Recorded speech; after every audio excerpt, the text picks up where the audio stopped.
Hi, and welcome to part two of the Working Constitution. We've been looking at our four cornerstones. We've been looking at this idea of how the framers of the Constitution were trying to create a strong central government, but at the same time protect the people and limit the power of the federal government. Last time we looked at the principle of federalism, and you should review that and make sure you're clear on that. This video, we're going to look at separation of powers and what that means. And then in later videos, we'll look at constitutional flexibility and equal rights that make up these four guiding principles of the Constitution. So to define separation of powers, it's the creation of three branches of government, each with its own powers and duties, checks, and balances. This is a principle that you're more familiar with and most people remember, but want to go over it a bit. And at this level in U.S. history and government, we get a little bit more detailed than perhaps what you learned in the past. So the federal government's made up of three branches. We're going to look at each branch and kind of the big ideas to what they do, and then some more detailed things for you to use as examples to support what we're going to be talking about. And as we move throughout the year and look at history, you should look for examples of this. You should, for at times, say when a law is created, oh, there's the legislative branch doing its job. When there's a Supreme Court case, oh, there's a Supreme Court checking and balancing the president and or Congress. So the first branch laid out in the Constitution, right in Article 1, the first section of the Constitution, is the legislative branch, or what we call Congress. And Congress is the body that makes the laws. We have to have laws. We have to have rules. It's their job to make them. And we're going to talk about some examples of the types of rules they make. And Congress is made up of two houses, two parts, called the House of Representatives and the Senate. We're going to look at some specific things they do.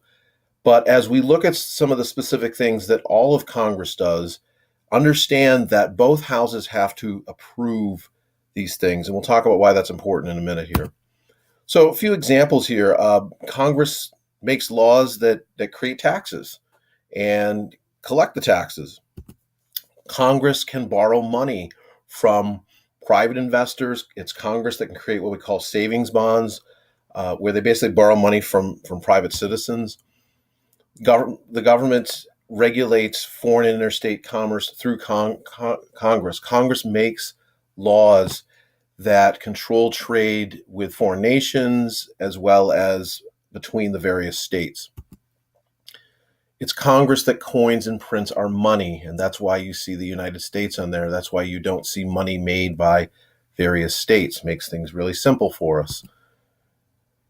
Congress grants patents and copyrights. They create laws that protect people's intellectual property. So if you invent something, or you come up with an amazing idea, or you write a book, or you make some kind of music, copyright laws help protect those who own the property.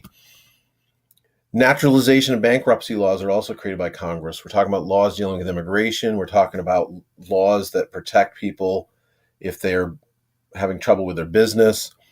They're there to help out.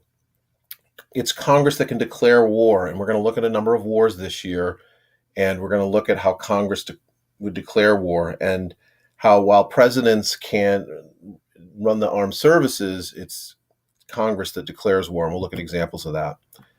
And it's Congress that makes laws and makes the money available to support our military, our armed services. And so this is really important that while the president runs it, he has to work with Congress because Congress funds it. And so that's really important. Now, all of these things mentioned here have to be approved by both houses.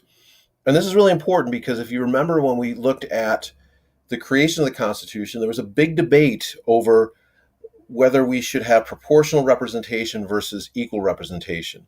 And we talked about this idea that large states wanted proportional representation. They wanted more representatives since they had more people. And smaller states wanted equal representation. They wanted to have a say and not be overruled by the large states all the time. So the Great Compromise came up with these two houses, came up with this bicameral or two-house system. And the House of Representatives is based on proportion. Larger states send more representatives or congressmen or congresswomen to the House. So a state like California has 50 something members of the House. Wyoming, that has a very small population, has, I believe, one representative in the House. Whereas the Senate is based on equal representation. Every state has 2 senators for a total of 100 senators. You add that with the 435 members of the House, we have 535 people in Congress.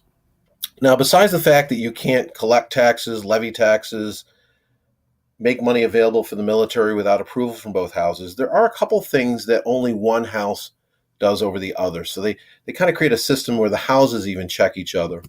For example, to create a revenue bill, meaning a bill that makes money available, which means probably taxing the people, that bill has to start in the House. And remember, a bill is a proposed law. So if we're going to start something that might become a law, it has to start in the House. Other kinds of laws can start in either house, but revenue bills must start in the House. If a government official, and we often talk about the president, but it could be other high government officials, are believed to have committed some kind of high crime or misdemeanor, it's the House of Representatives that files what are called articles of impeachment against them. They basically charge them with a crime, and they act kind of like the prosecution. They build a case against them. Only the House can do that. And in an election, if there's no clear majority for a president in the Electoral College, and we'll look at the Electoral College later, the House would break that tie. The House would decide who becomes president. And we're going to see a couple of examples of that in our history. Meanwhile, over in the Senate has to approve presidential appointments. And we're going to talk about the president appointing people to his cabinet, to various departments. Presidents appoint Supreme Court justices as one way to check the judicial branch. But the Senate has to approve it. And this is really an example of checks and balances. The Senate basically having some control over who the president picks for various positions. The Senate ratifies treaties, and also in cases of impeachment sort of acts like the jury. So the House would kind of present the case, and the Senate would be like a jury deciding whether the person's guilty or not, deciding whether they have to be removed from office or not. And we're going to look at examples of impeachment later. And if there's no clear majority in an election for vice president, it's the Senate who chooses. So right there, a lot of checks and balances in place. Only things Congress can do, and then only specific things the two houses can do. Our second branch, laid out in Article 2 of the Constitution, is the executive branch. We're talking, of course, of the president, the vice president, and the president's cabinet, or a group of advisors and the people who run the various government departments. We're, of course, going to look at a lot of presidents this year. So understanding these roles here will really help you understand why some presidents decide to do what they do.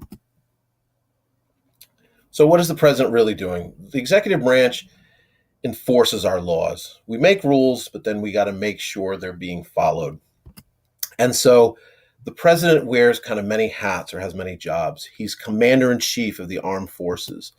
He makes treaties with other countries that have to be approved by the Senate. He appoints cabinet members, Supreme Court justices, and other positions in our government. The president gives a State of the Union address. He has to, from time to time, kind of give a report to Congress of how things are going and propose legislation in there. And he can recommend or propose legislation to Congress as well. So a number of jobs that the president has. Our third branch is the judicial branch, made up of the Supreme Court and then our lower federal courts. And their job is to interpret the laws, to make sure that they're made fairly and they're enforced fairly. And so they will try a lot of cases dealing with federal laws, the Constitution. They will hear cases. Sometimes states sue each other, and they will look at those cases as well. And the bigger thing is what's called judicial review, and we're going to look at this in a later video. They can declare if laws are unconstitutional. And so those are things to keep in mind as you look at separation of powers.